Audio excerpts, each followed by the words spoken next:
عمران خان نے اپنی کتاب میں لکھا ہے کہ انہیں 3 بار سیاست میں آنے کی دعوت دی گئی۔ ایک بار جنرل ضیاء الحق نے اس وقت دعوت دی جب نواز شریف وزیر اعلیٰ پنجاب تھے اور وزیر اعظم جنیجو کی حکومت کو ضیاء الحق نے برطرف کر دیا تھا۔ دوسری بار نواز شریف نے عمران خان کو ورلڈ کپ جیتنے کے بعد سیاست میں آنے کی دعوت دی۔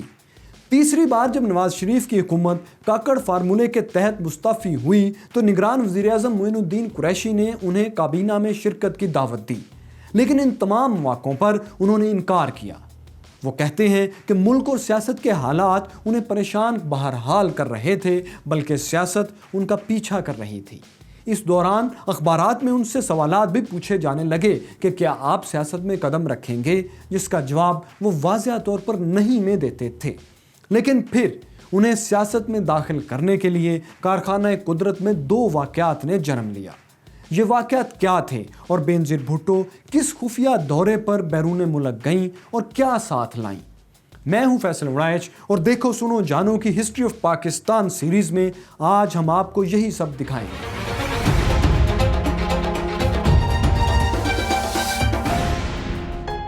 یہ اکتوبر 1994 کی بات ہے کہ شوکت خانم ہاسپٹل کی عمارت مکمل ہو چکی تھی، عملہ رکھا جا چکا تھا، اب اس میں علاج شروع کیا جانا تھا، لیکن فنڈز ختم ہو گئے۔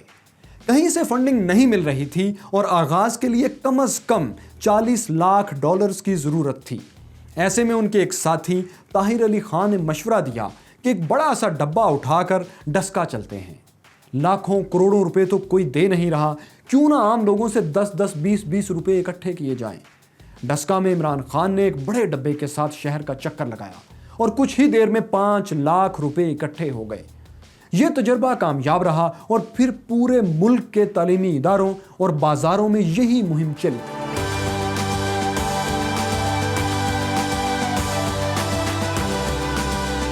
7 ہفتے بعد جب یہ مہم ختم ہوئی تو جہاں $40 لاکھ چاہیے تھے وہاں $50 لاکھ جمع ہو چکے تھے، یعنی $1 ملین اضافی۔ لیکن اس دورے میں صرف رقم ہی اکٹھی نہیں ہوئی۔ عمران خان کہتے ہیں کہ انہوں نے واضح طور پر دیکھ لیا تھا کہ پاکستان کا عام آدمی کتنا کشادہ دل اور ان پر کتنا اعتبار کرنے والا ہے۔ میں یہ سوچ بھی نہیں سکتا تھا کہ ہماری عوام اتنی میری مدد کرے گی، پیسے بھی دے گی، دعائیں بھی دے گی اور پھر شکریہ ادا بھی کرے گی۔ تو میں ان کا جتنا بھی شکریہ ادا کروں وہ کم ہے۔ عمران خان کے اپنے مطابق یہی وہ وقت تھا جب انہوں نے سیاست میں آنے کے بارے میں سنجیدگی سے سوچنا شروع کر دیا۔ کپتان نے ارد گرد کے لوگوں کو سیاست میں دلچسپی کے بارے میں بتانا بھی شروع کر دیا تھا۔ یہ باتیں اس وقت کے حکمرانوں سے چھپی نہ رہ سکیں جو پہلے سے عمران خان کی ملک گیر چندہ مہم میں غیر معمولی عوامی دلچسپی دیکھ چکے تھے۔ ہماری جان آپ دیں گے نا خون کا نذرانہ ایمان سے دے دیں گے، گردن کٹوا لیں گے۔ اکتوبر میں فنڈز جمع ہوئے تو دسمبر 1994 میں اسپتال کے افتتاح کا فیصلہ ہو گیا۔ بقول عمران خان، آصف علی زرداری نے انہیں پیغام بھیجا کہ وہ اسپتال کا افتتاح کرنا چاہتے ہیں۔ عمران خان نے اسپتال کا افتتاح تو ایک کینسر کی مریض بچی سے کروانا تھا، لیکن انہوں نے وزیر اعظم اور ان کے شوہر کو مہمانوں میں بھی نہیں بلایا۔ اب آصف علی زرداری اور بینظیر بھٹو عمران خان سے کھل کر ناراض ہو چکے تھے۔ بینظیر بھٹو نے عمران خان کے پی ٹی وی پر چلنے والے اشتہارات رکوا دیے۔ شوکت خانم کو سب سے زیادہ چندہ رمضان المبارک میں ملتا تھا، اشتہار بند ہونے سے اس کا بہت بڑا نقصان ہوا۔ مزید یہ کہ پی ٹی وی پر فنڈز جمع کرنے کے لیے جو ٹرانسمیشن ہوا کرتی تھی اس پر بھی پابندی لگا دی گئی۔ اسی دوران لیڈی ڈیانا نے شوکت خانم ہسپتال کا دورہ کیا تو عمران خان اور اسپتال کو عالمی پذیرائی ملی۔ شاید یہ بات بھی کچھ طاقتور سیاستدانوں کے لیے خطرے کی گھنٹی تھی۔ یہ سلسلہ 1 سال جاری رہا، لیکن پھر وہ ہوا جو نہیں ہونا چاہیے تھا۔ 14 اپریل 1996 کی صبح عمران خان معروف کاروباری شخصیت نسیم سہگل کو شوکت خانم کا دورہ کروانے کی تیاری کر رہے تھے کہ اسپتال میں بم دھماکہ ہو گیا۔ دھماکے میں کینسر کے 2 مریض بچے جو پہلے سے زندگی اور موت کی جنگ لڑ رہے تھے جان کی بازی ہار گئے۔ پاکستان کی تاریخ میں یہ کسی اسپتال میں پہلا بم دھماکہ تھا۔ اس سانحے میں 7 افراد جاں بحق اور 35 زخمی ہوئے۔ اسپتال کو کروڑوں روپے کا نقصان الگ ہوا۔ بینظیر بھٹو اسی دن اسپتال کے دورے پر پہنچی تاکہ مریضوں سے مل سکیں اور عمران خان سے تعزیت کر سکیں، لیکن عمران خان ان سے اتنے ناراض تھے کہ وہ وزیر اعظم کے پہنچنے سے پہلے ہی اسپتال سے نکل گئے۔ اگلے دن عمران خان سے جب پوچھا گیا کہ آپ نے وزیر اعظم کا استقبال کیوں نہیں کیا تو عمران خان کا جواب تھا کہ بینظیر بھٹو نے ڈرامہ کیا۔ انہوں نے کہا کہ بینظیر بھٹو سے تعلقات صرف اسی صورت میں ٹھیک ہو سکتے ہیں جب حکومت اشتہارات کی بندش سے ہونے والا نقصان پورا کرے۔ دوسری طرف نواز شریف بھی اسی دن شوکت خانم پہنچے تو عمران خان نے ان سے ملاقات کی اور ان کی تعریف کرتے ہوئے کہا کہ نواز شریف نے اپنے دور میں اسپتال کی تعمیر میں کوئی رکاوٹ نہیں ڈالی تھی۔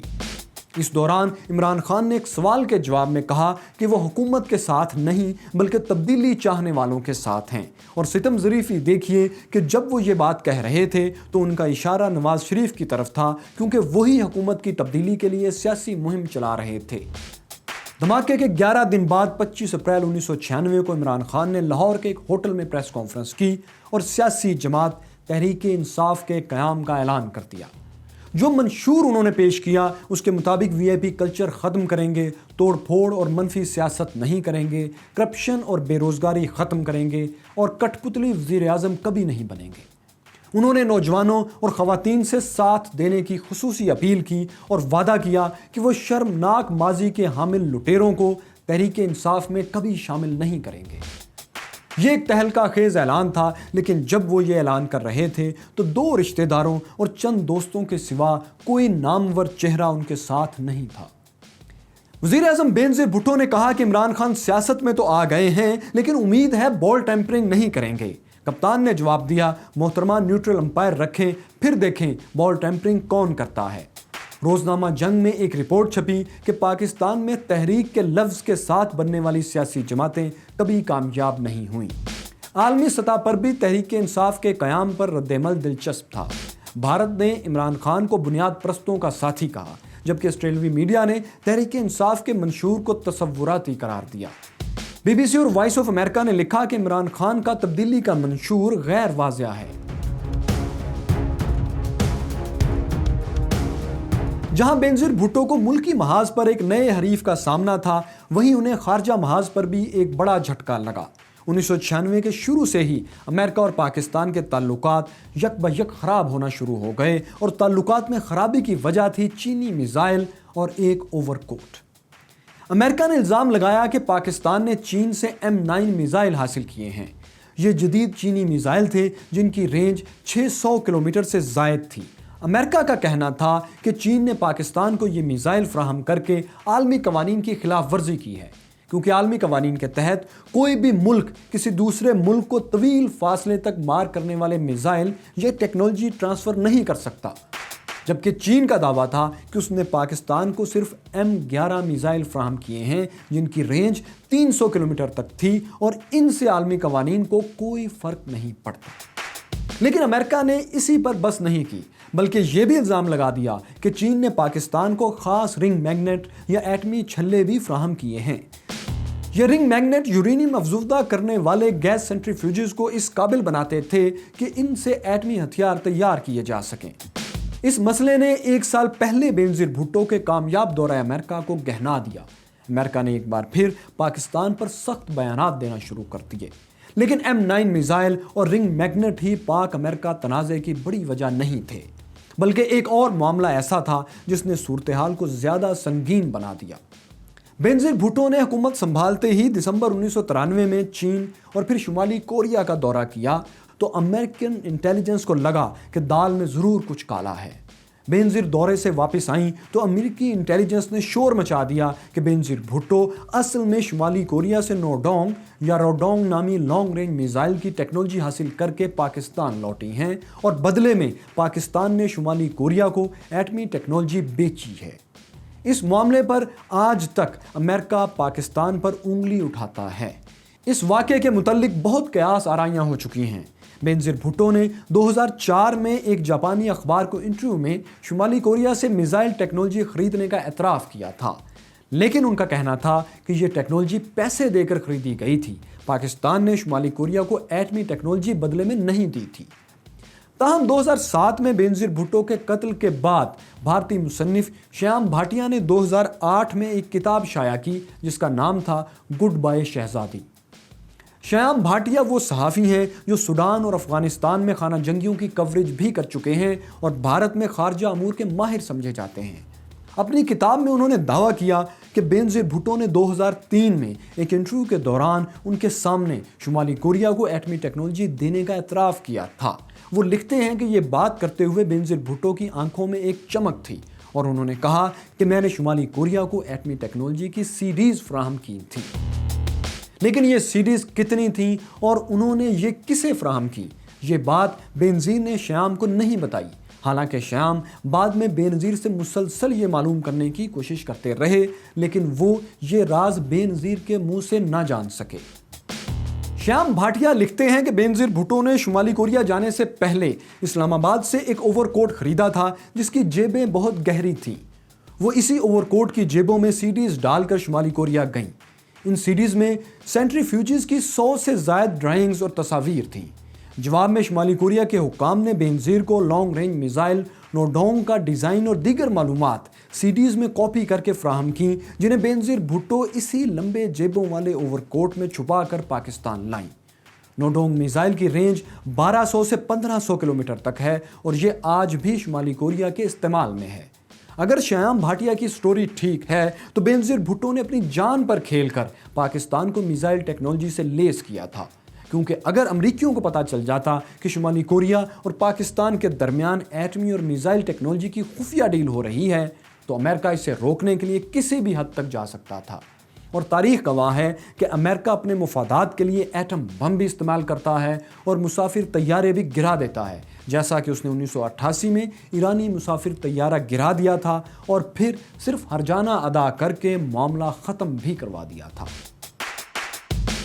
شیام بھاٹیا نے پاکستان اور شمالی کوریا کے درمیان ٹیکنالوجیز کے تبادلے کی جو کہانی بیان کی ہے، آج اس کی تصدیق یا تردید کے لیے بینظیر بھٹو زندہ نہیں ہیں، لیکن تاریخ کا یہ ریکارڈ درست رہنا چاہیے کہ بینظیر بھٹو جب تک زندہ رہیں وہ یہی کہتی رہیں کہ انہوں نے میزائل ٹیکنالوجی کے بدلے میں کوئی ٹیکنالوجی شمالی کوریا کو فراہم نہیں کی، اور شیام بھاٹیا نے ان کی زندگی میں یہ معاملہ کبھی نہیں اٹھایا۔ لیکن یہ حقیقت اپنی جگہ ہے کہ بینظیر کے دور میں پاکستان کے ایٹمی اور میزائل پروگرام میں کوئی کمی نہیں آئی، بلکہ یہ پروگرام تیزی سے آگے بڑھے۔ پاکستان غوری میزائل اور ایٹمی تجربات کے قریب پہنچ چکا تھا۔ اب یہ وہ دور تھا جس میں نواز شریف بینظیر بھٹو سے سخت خفا ہو چکے تھے، کیونکہ اسی دور میں ان کے والد کو گرفتار کیا گیا، پھر ان کے چھوٹے بھائی شہباز شریف کو گرفتار کیا گیا۔ بینظیر حکومت کو گرانے میں قاضی حسین احمد بھی نواز شریف کے ساتھ تھے، لیکن حکومت گرانے کے لیے 90s کا معروف طریقہ یہ تھا کہ صدر مملکت اسمبلیاں توڑ دیں، اس اختیار کے تحت جسے ضیاء الحق نے اپنے مارشالہ کے دوران آئین میں شامل کیا تھا۔ لیکن صدر کی کرسی پر بینظیر بھٹو کے سب سے قابل اعتماد ساتھی فاروق لغاری براجمان تھے۔ حکومت گرانا تو دور کی بات، وہ حکومت گرانے والی آئینی شک 58(2)B ہی کو ختم کرنا چاہتے تھے۔ لیکن اس سب کے باوجود اس سب سے قابل اعتماد ساتھی نے بینظیر بھٹو کی اسمبلیاں توڑ کر انہیں گھر بھیج دیا۔ آخر سب سے قابل اعتماد ساتھی نے اسمبلی کیوں توڑی؟ فاروق لغاری کو مہنگے تحائف کس نے دیے؟ الیکشن کیسے ہوئے اور نواز شریف تاریخ میں پہلی بار 2/3 میجورٹی کے ساتھ کیسے اقتدار میں آئے؟ یہ ساری کہانی دکھائیں گے، لیکن ہسٹری آف پاکستان کی اگلی قسط میں۔ اگر آپ یہ جاننا چاہتے ہیں کہ روس کو فتح کرنے کے لیے ساری دنیا کی کل فوج بھی ناکافی کیوں ہے تو یہاں کلک کیجئے۔ کیا طالبان کو پاکستان نے بنایا تھا؟ طالبان کی کہانی کیا تھی؟ جاننے کے لیے یہاں کلک کیجئے۔ اگلی ایک ساتھ بر وقت دیکھنے کے لیے دیکھو سنو جانو کو سبسکرائب کیجئے، بیل آئیکن پر ضرور کلک کیجئے تاکہ ہر اپڈیٹ آپ کو بر وقت مل سکے۔